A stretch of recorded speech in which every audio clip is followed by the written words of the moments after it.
కు కేంద్ర ప్రభుత్వం రెవెన్యూ ప్యాకేజీ ప్రకటించింది. 10,300 కోట్ల రూపాయల నిధులు స్టీల్ ప్లాంట్ కు కేంద్రం కేటాయించింది. ఈ సందర్భంగా ప్రధాని మోదీకి కేంద్ర మంత్రి రామ్మోహన్ నాయుడు ధన్యవాదాలు తెలిపారు. ఏపీ అభివృద్ధిపై ఎన్డీఏ ప్రభుత్వం చిత్తశుద్ధికి ఇది నిదర్శనమన్నారు. ఈ ప్యాకేజీతో స్టీల్ ప్లాంట్ కు మంచి రోజులు వచ్చాయని కూటమి నేతలు హర్షం వ్యక్తం చేశారు.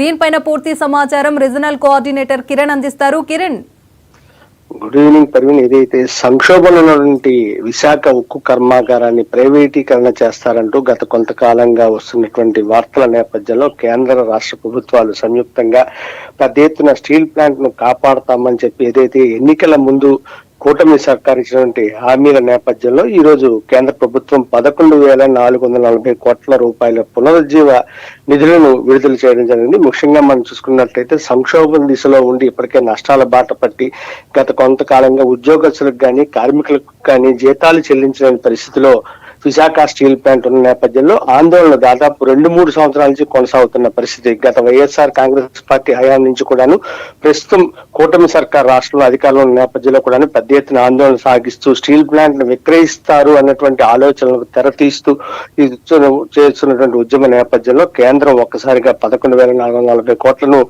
ఏదైతే రెవెన్యూ ప్యాకేజ్ కింద స్టీల్ ప్లాంట్ కి ఇచ్చిన నేపథ్యంలో సర్వత్రా హర్షం వ్యక్తం అవుతుంది. ముఖ్యంగా మనం చూసుకున్నట్లయితే విశాఖపట్నానికి సంబంధించి ఉత్తరాంధ్ర జిల్లాలో అన్ని చోట్ల కూడాను కూటమి నాయకులందరూ కూడాను సంబరాలు చేసుకున్న పరిస్థితి.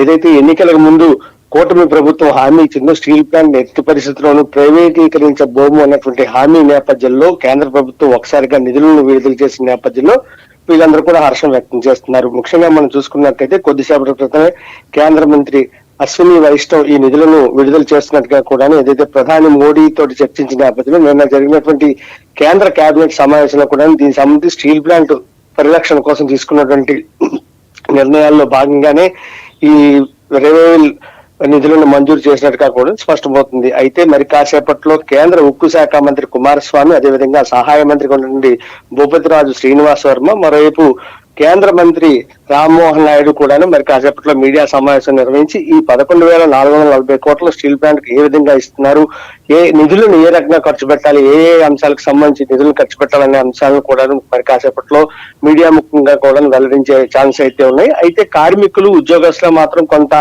అసంతృప్తి అయితే కనిపిస్తుంది. ప్రధానంగా ఈ నిధులను మంజూరు చేయడం వల్ల ఉపయోగం లేదని చెప్పి ఖచ్చితంగా స్టీల్ ప్లాంట్ కి ఈ రోజు నిధులను మంజూరు చేసిన సొంత గనులు లేకపోవడంతో మళ్ళీ సంక్షోభానికి వెళ్లే పరిస్థితి ఉంటుందని చెప్పి శైలిలో విలీనం చేస్తే ఇటువంటి ఇబ్బందులు ఉండవని చెప్పి కార్మిక నేతలు కానీ కార్మిక సంఘాలు కానీ పెద్ద ఎత్తున ఆందోళన వ్యక్తం చేస్తున్న పరిస్థితి.